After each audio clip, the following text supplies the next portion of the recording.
ఈనాడు ఈ దేశం ప్రశాంతంగా అభివృద్ధి పదం వైపు నడుస్తున్న సందర్భంలో ఈ దేశంలోకి చొచ్చుకొచ్చి పాకిస్తాన్ తీవ్రవాదులు పర్యాటకుల మీద దాడి చేసి చంపడం దారుణమైన సంఘటన.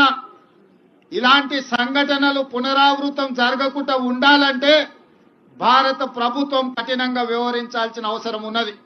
అదేవిధంగా 140 కోట్ల భారతీయులందరూ కూడా ఏకమై రాజకీయాలకు అతీతంగా పార్టీ సిద్ధాంతాలకు అతీతంగా అందరము ఒక్కటై తీవ్రవాదం మీద పోరాడవలసిన అవసరం ఉన్నది.